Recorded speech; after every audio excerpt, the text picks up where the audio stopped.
The air buzzed with excitement. Inside the Grand Hall of India's most prestigious technology summit, spotlights glowed above rows of red-cushioned chairs, and cameras were already rolling for a live broadcast seen by millions around the world. Banners fluttered along the stage walls that read "Celebrating Indian Excellence and Global Innovation."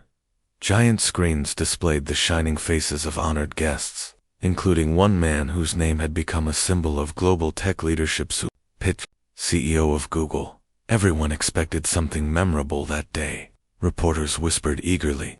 Politicians and business leaders smiled politely for the cameras. But no one noticed the small figure sitting quietly in the third row, behind the last line of reserved seats. Her sari was simple cream, with a faded green border.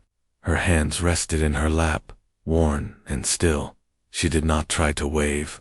She did not carry a phone.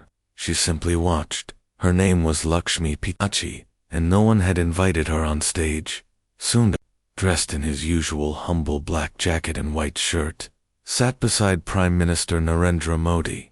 The two men exchanged a few quiet words as the ceremony began. Speeches started. Applause echoed. One by one, the hosts called out the names of India's tech giants' founders, CEOs, pioneers. Everyone stood when Sundar was introduced. The hall erupted in cheers. Phones flashed. It was a proud moment for India, but Sundar's eyes kept drifting. They drifted back to the crowd, searching, pausing, then softening when he spotted his mother in the distance. She gave a small nod. She didn't smile wide. She never liked attention, but her eyes told him everything. "I'm proud. I'm here, but don't worry about me," the announcer continued. "And now, we request Sundar Pichai to come forward and receive the National Innovation Honor from our Honorable Prime Minister." The crowd clapped again as Sundar walked toward the stage. Modi stood tall, his hand extended. Sundar accepted the award with quiet grace. He thanked the nation. He thanked his team. He thanked his country. But then he paused. The hall quieted. Sundar turned to Modi and whispered something. The Prime Minister raised an eyebrow at first, then slowly nodded. Modi turned to the crowd and raised his hand. "Before we move forward," he said in a firm voice, "I want to acknowledge someone who sits behind all great achievements, but rarely stands in the spotlight. Someone whose journey is written in silence, in patience, in struggle, and in love." The cameras scrambled to adjust as Modi pointed. "That woman in the third row," he said, "is Sundar's mother, Lakshmi Pichai. I ask her to come forward." For a moment, no one moved, not even Lakshmi. She looked confused, almost embarrassed. She tried to shake her head, but Sundar was already walking down the stairs from the stage, cutting through the crowd. The spotlight followed him. He reached her and bent slightly, offering his hand. "Come, amma," he said softly. The crowd was stunned into silence. Some gasped. Some already had tears in their eyes. Lakshmi Pichai slowly stood. Her steps were slow, hesitant. Sundar supported her gently. The cameras captured her sandals, worn thin, her sari, ironed but aged, her hands rough from years of cooking, cleaning, and holding dreams too big for their little home in Chennai. The walk to the stage was short, but it felt eternal. When they reached the top, Modi stepped back and offered Lakshmi the center position. She looked small beneath the bright lights, but there was strength in her eyes now. The crowd stood up first row, then second, then all. A full standing ovation. Sundar took the mic again.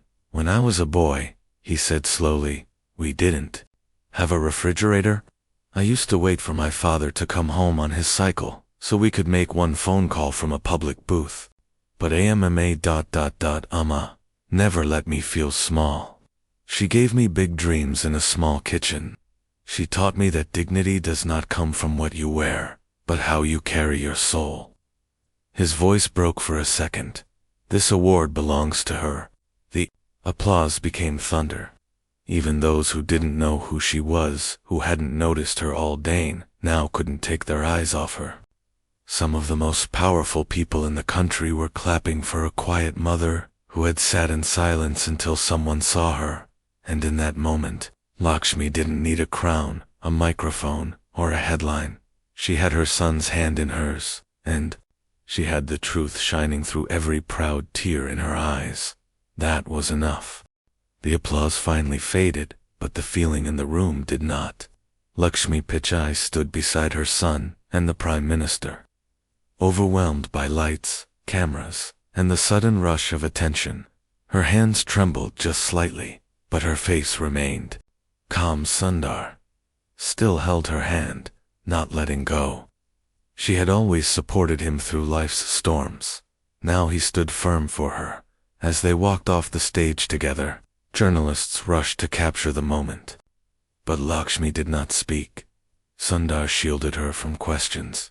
Modi, with a respectful nod, turned to one of his aides and said something quiet.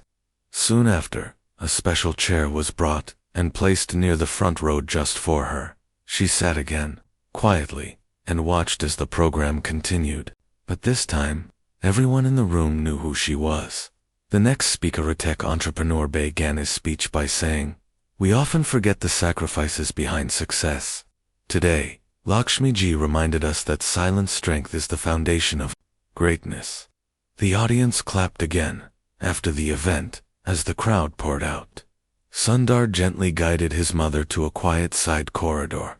It was away from the press. The hallway had glass windows showing the setting sun over Delhi's skyline. He looked at her with soft eyes. "Are you okay, Amma?" She gave a small smile. "You embarrassed me," she said in a whisper. He laughed. Gently. "You've earned it. All of it." Lakshmi looked out the window. Her mind drifted. "Do you remember," she said, "when you came home crying because your teacher said English was too hard for you?" Sundar nodded. "I do. You sat with me that whole night, making me read every sentence twice. You wanted to quit," she said. "But you didn't let me," he replied. They were quiet for a moment. "You know," Lakshmi continued, "when you went to the US, people thought we were foolish. Some neighbors laughed. They said, 'What's the use of sending a boy that far? He will forget you. He will never return.'" Sundar's eyes softened. "I never forgot you." "I know," she whispered. Just then, a soft knock interrupted their moment. It was a young woman from the event team, holding a small notebook and a pen. "Excuse me," she said nervously. "Ma'am, may I ask for your autograph?" "My own mother is watching this live from home. She told me to find you," she said. "That woman reminded me of myself." Lakshmi's eyes widened. She didn't know what to say. Sundar gently took the notebook and gave it to his mother. "Just write your name, Amma." With careful strokes, Lakshmi wrote her name in Tamil. The girl looked at it like it was gold. "Thank you," she said, tears in her eyes. After the crowd left, the official car was waiting for them outside, but Lakshmi paused before entering. She turned to Sundar. "Will you take me to the hotel? In an auto rickshaw?" He blinked. "Now, yes." She smiled, like old times.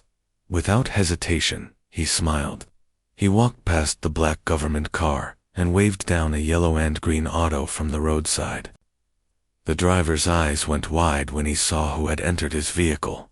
"Are you Sundar Pichai?" Sundar nodded. "And this is my Uma. Please take us to the Ashoka Hotel." The driver grinned. "Sir, no charge. It is my honor." Lakshmi laughed gently. "You must take your fare," she said. "Always earn your bread with pride." The driver hesitated, then nodded respectfully as the auto rickshaw rattled through the Delhi streets. Lakshmi and Sundar watched the city pass by, bustling children, running, old men playing cards at roadside tables. Sundar leaned his head back and breathed in deeply. The scent of dust, spice, and monsoon air filled his lungs. "This is still home," he said softly. "Always," she replied. Back at the hotel, a small team of staff greeted them. Flower petals were scattered at their feet. but Lakshmi waved them off gently. Please don't make a scene. I'm just a mother, she said. But one of the staff whispered to another, yes, but today, she taught us what that truly means. Later that evening, Sundar stepped into a private lounge to join a roundtable discussion with top government officials, industrialists, and the Prime Minister himself. But before he sat, he turned to the room and said, "May I bring someone?" Modi smiled knowingly. "Yes, please do." A few minutes later, Lakshmi entered the room. She didn't wear jewelry, no makeup, just her calm face and simple sari. But as she walked in, the most powerful people in the country stood up, not because they had to, but because they wanted to. In that room full of ambition, she carried quiet honor like a crown. Sundar introduced her. "This is Lakshmi Pichai, my mother and my first teacher." And from that moment on, Lakshmi Pichai was no longer just a mother sitting quietly in the third row. She had become a symbol for every woman who sacrificed in silence, for every mother who raised greatness without asking for thanks, for every forgotten figure behind a shining name. The next morning, Lakshmi Pichai woke early. Sunlight filtered through the long curtains of the hotel room. The city outside was already alive with horns, prayers, and footsteps. But inside, it was quiet, peaceful.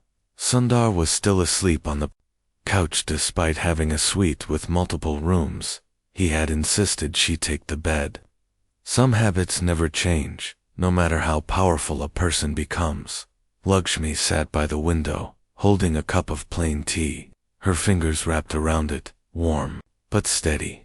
Her eyes followed the clouds, and her mind wandered to places no one had ever asked her about. Not the journalists, not the officials, not even the camera crews that had followed her the day before. No one had asked where she came from. No one had asked what it took to raise a son who would one day lead one of the biggest tech companies in the world. No one had heard her story. But now, someone wanted to. That afternoon, a soft knock came at their suite door. It was an elderly journalist, Rajiv Mehra, who had been assigned to cover the tech summit. He had reported for nearly 40 years and had met ministers, artists, even astronauts. But something about Lakshmi had moved him. He stepped in with respectful silence, bowing his head slightly. "Mrs. Pichai," he said, "if you don't mind, I would like to speak with you. Not about your son, but about you." Lakshmi looked surprised. "Me? I have nothing new to say." "Then say the old," Rajiv replied gently. "People need to hear it." She hesitated, then nodded. They sat near the window. No cameras, microphones. Just a pen, a notebook, and 2 cups of tea. Rajiv began. "Where did your journey begin?" Lakshmi looked down at her hands. "In a small village near Madura. No lights, no school for girls. My father worked in the fields. I used to walk 3 miles to get water. Did you study? I taught myself. At night, from my brother's torn textbooks. I used to hide behind the door when he studied. He used to get angry if he saw me reading. And your husband?" She smiled softly. "Venkat. He was kind. He respected books.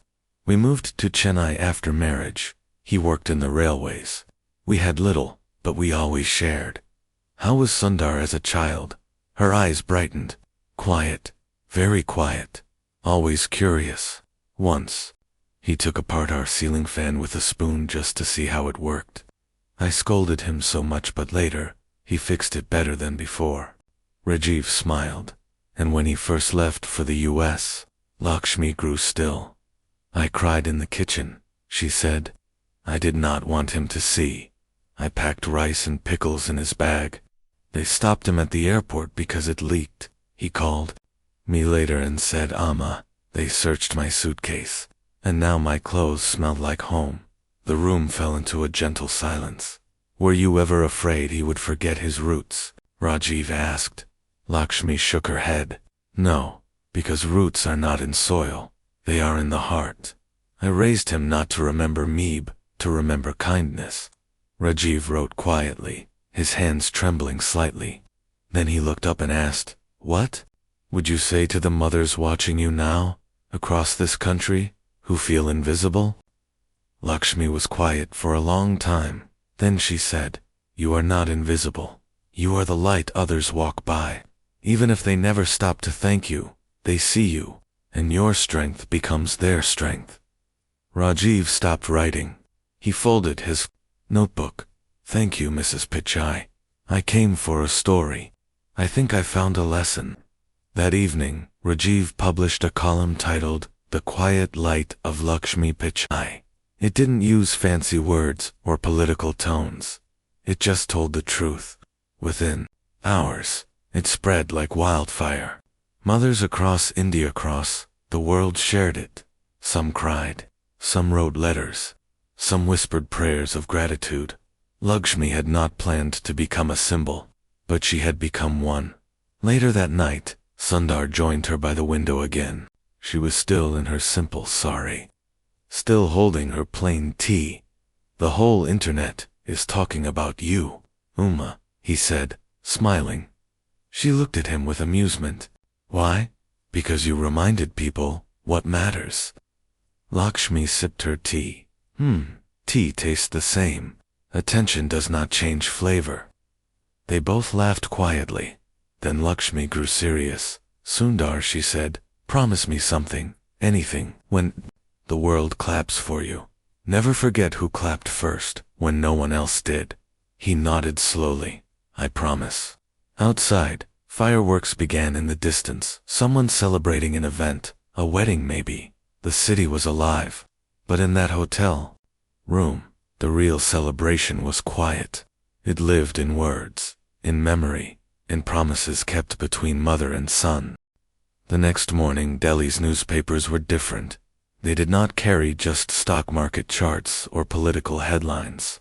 Instead, the front pages were filled with a face that, until yesterday, no one had noticed: a gentlewoman in a simple sari, standing beside two of the most powerful men in the country. Beneath her photo, the headline read, "The strength behind Sundar, Lakshmi Pichai, steps into the light."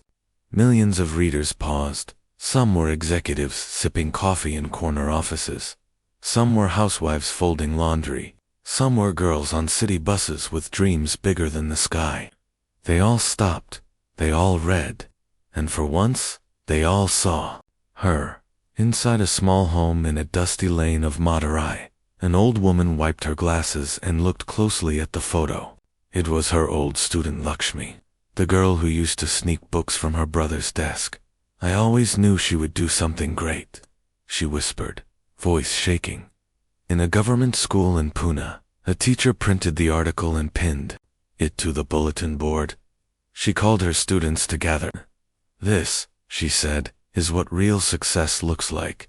It starts with sacrifice." Back at the hotel in Delhi, Lakshmi had no idea what was happening outside. She was packing her bag, folding each item neatly. She did not like clutter. Sundar entered the room with his phone buzzing non-stop. "Amma," he said with a grin, "they want to give you a national honor." Lakshmi paused. "Who? The president's office?" She blinked. "Why?" He chuckled. "Because you inspired the entire country." She smiled, but her eyes said something deeper. "Then let's not waste that." "What do you mean?" Sundar asked. Lakshmi walked to the window. Outside, the streets were already full of noise. Crowds, horns, dust, movement. "If they're looking at me now," she said, "then I want to speak. You don't like microphones." "I don't, but if my silence helped you rise, maybe my voice can help others." Sundar stared at her, surprised. "What do you want to say?" Lakshmi took a deep breath. "I want to talk to the girls who are told to stay quiet. The mothers who eat last. The wives who give up dreams so others can chase theirs. The women whose names no one remembers, but whose work never stops. I want them to know they matter." Sundar nodded slowly. "Then let's make it happen." That evening, an interview was arranged, not with a big television anchor, not in a gold-lined studio, but in a simple room with white walls and 2 wooden chairs. Lakshmi sat with a young woman named Anita, a new reporter from a local digital news platform. She was nervous at first, fumbling with her mic, until Lakshmi reached out and adjusted it gently. "There," she said. "Now we're ready." The interview began. Lakshmi spoke in Tamil, and subtitles later translated her words. "My name is Lakshmi. I was born in a small village. I was not expected to succeed. I was not even expected to speak, but I did." She paused, not with loud words, but with quiet choices. She spoke about life, hardship, faith, laughter. She told stories of rice cooked in pressure cookers that exploded, of saving coins in glass jars, of hiding her tears when Sundar left, and of the moment she realized he had become the man she had always dreamed of, but, more importantly, still her boy. Anita, the young reporter, began crying halfway through. Lakshmi reached out, held her hand. "It's okay to cry," she said. "Tears are not weakness. They are proof you feel." By the time the interview ended, no one in the room could speak. The footage was uploaded that same night, with the title, "Lakshmi Pichai, Every Mother's Voice." It spread like fire. Celebrities shared it. Students shared it. Mothers shared it. Even Prime Minister Modi reposted it with the words, "Inspiration has a new name." The impact was deep and real. In Rajasthan, a woman who had never left her village signed up to teach girls in her town. In Kerala, a retired nurse started writing her memoirs. In Hyderabad, a young man decided to take his aging mother to visit her dream temple for the first time. Lakshmi didn't ask for followers, but now, she had become a movement. Back in their room, Sundar watched the video beside her. He was quiet, his eyes glassy. "Amma," he said finally, "you've done more in 2 days than I have in 20 years. She smiled. "Then it's time we do something together." He looked at her. "What do you mean?" Lakshmi leaned forward, her eyes sharp with purpose. "Let's build something, not just apps or machines or awards. Let's build a space for mothers, for women, for forgotten voices. Let's make sure they never need someone to point at them again. Let the world already see them." Sundar reached for her hand, just like he did on stage. "Okay," he said. "We'll call it the Lakshmi Initiative." She laughed softly. "No, call it Uma, because every child knows that word, then, before they learn to speak."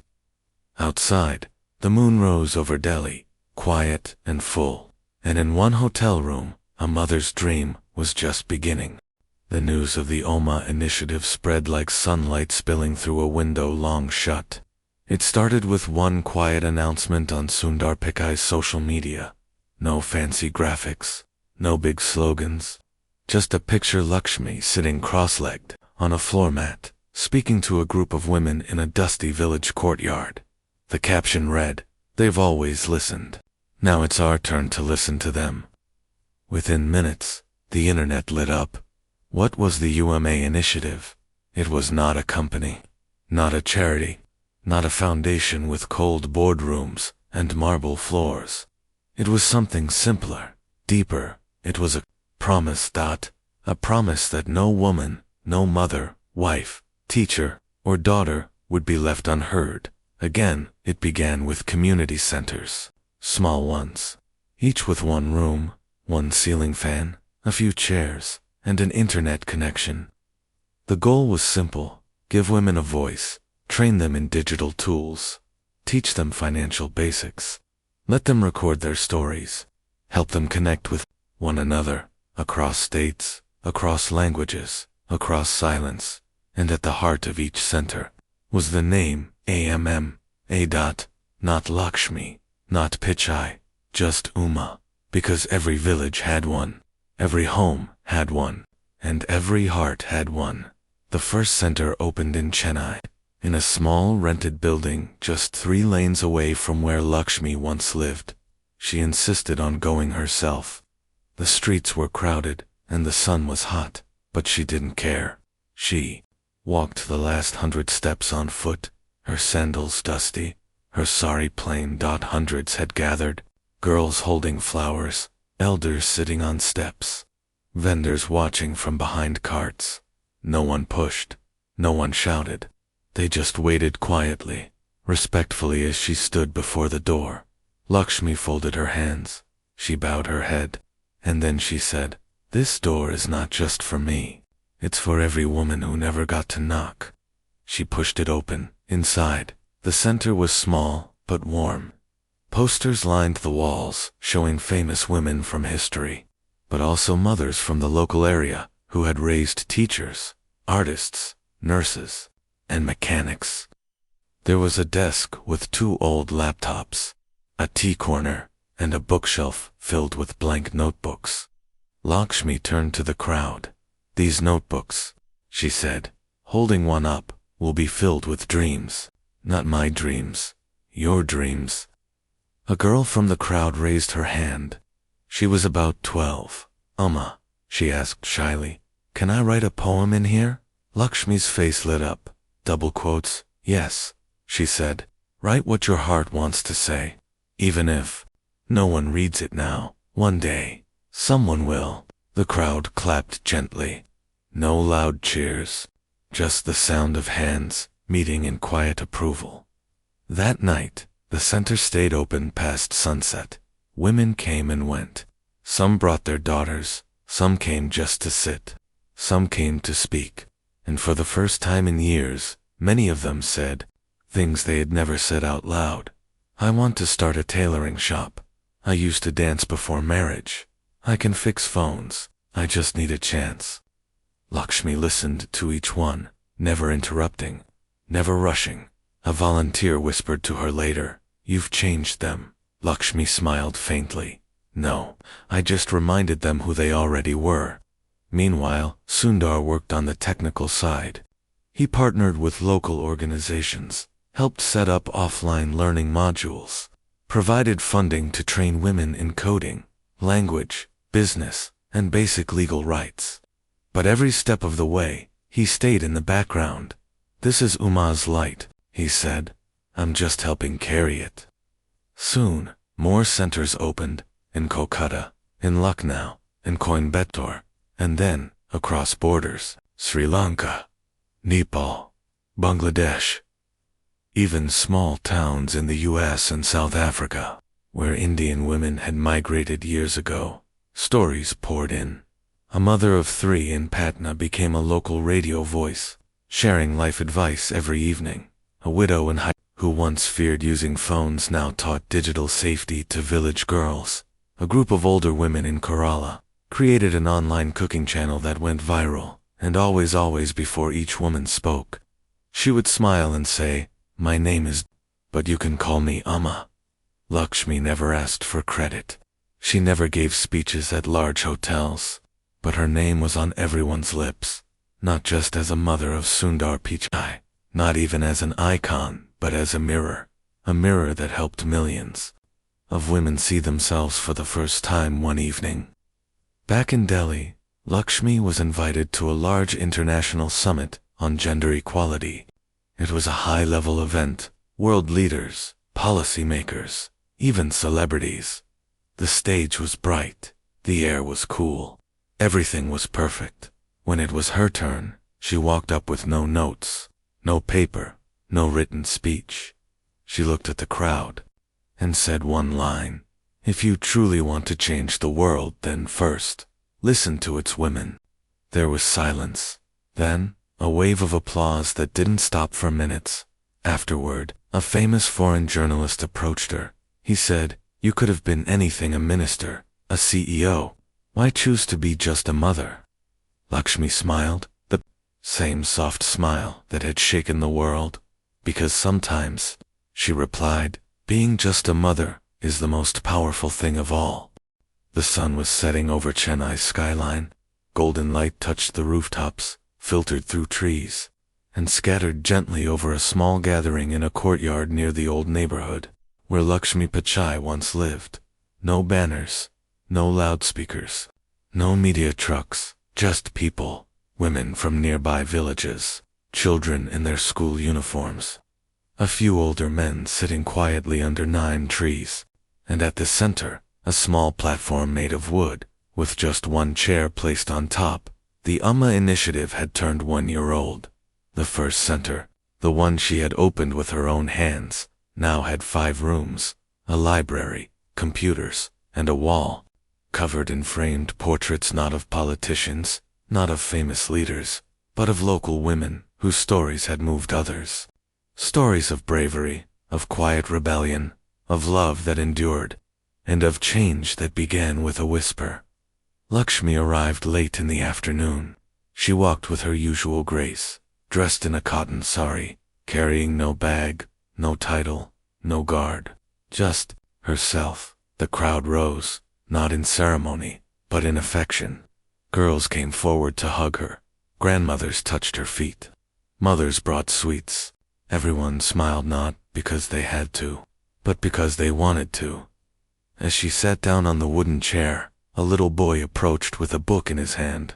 He couldn't have been more than 10. "Amma," he said, holding it up shyly, "this is my sister's story.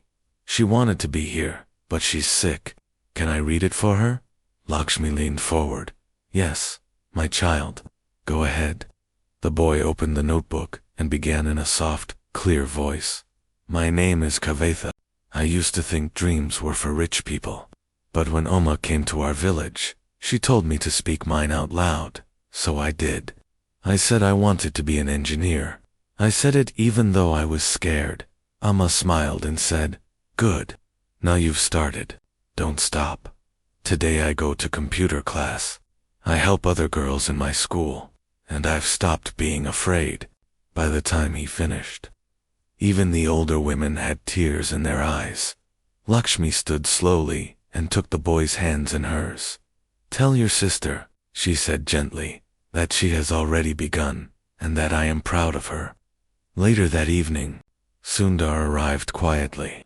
He had flown in from Singapore that morning, just to be here for the celebration. As he sat beside his mother, he looked at the crowd, the buildings, the old trees. "Amma," he said softly, "do you remember when you told me the sky was never too far for those who climb step by step?" She nodded. "You believed me." He smiled. "I still do." Soon, the lights were lit.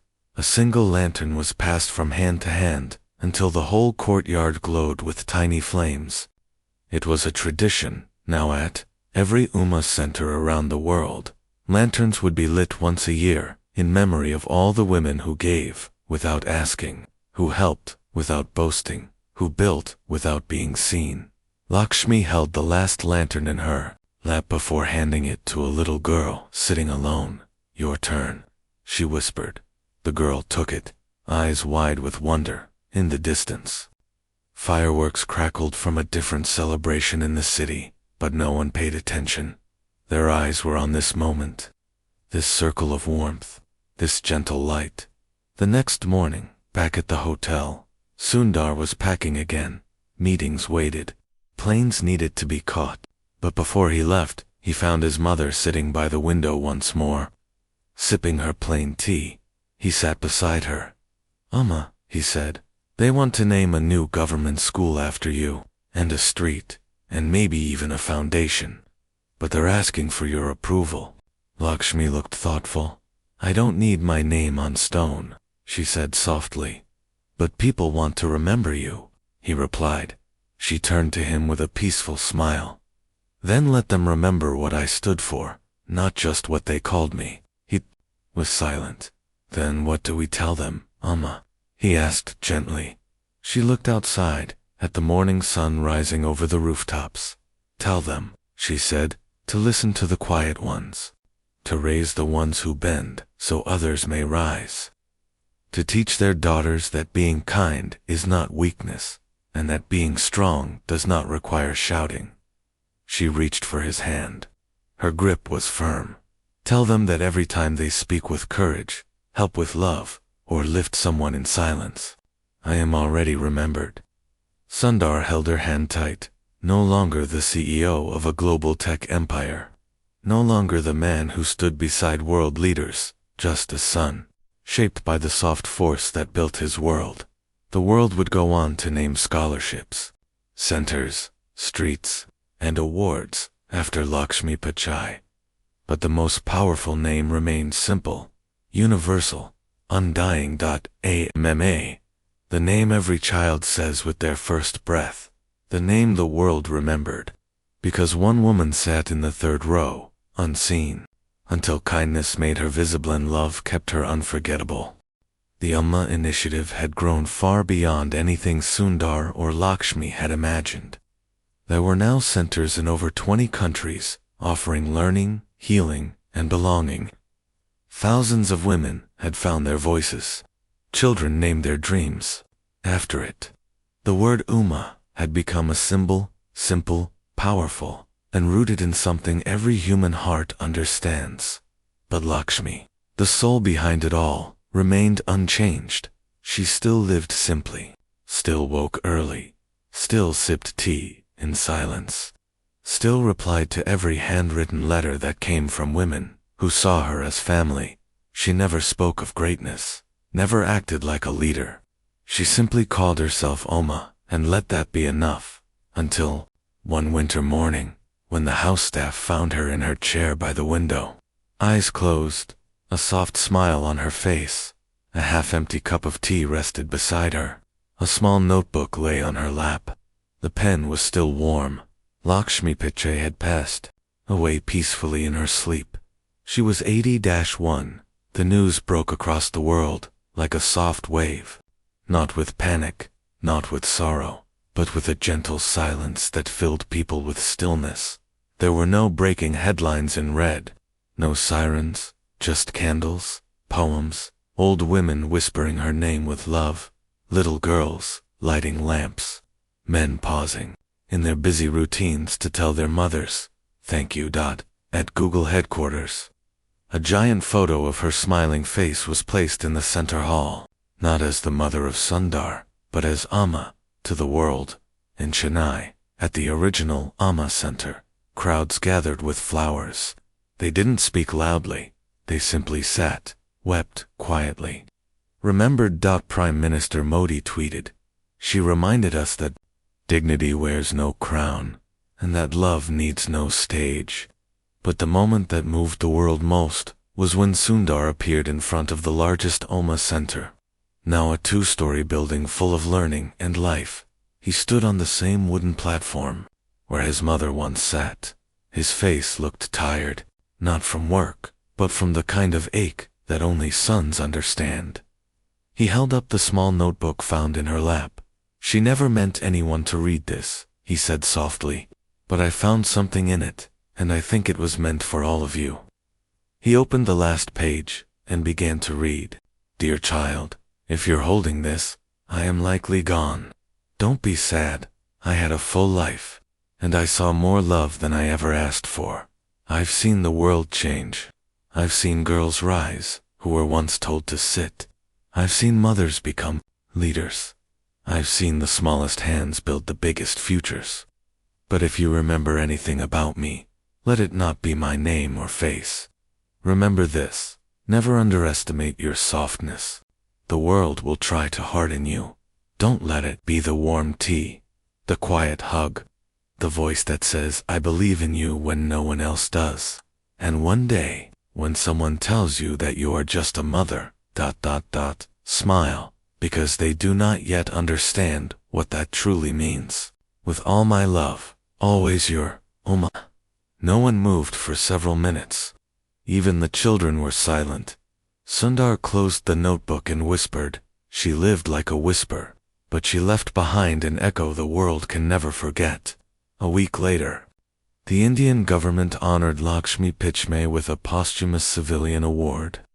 But her family refused a statue, refused a museum. Instead, they built a bench under the Nine tree, beside the original Amma Center. On it was a single line carved in stone: "Sit here if you've ever been quiet too long." And from that day forward, it never stayed empty for long. Young girls sat and wrote songs. Old women rested and told stories. Sometimes, a father would bring his daughter and say, "This is where Amma sat." Years later, a little girl asked her, "Mother, who was Umma, and the mother smiled, placed a gentle hand over her heart, and said, "She was all of us."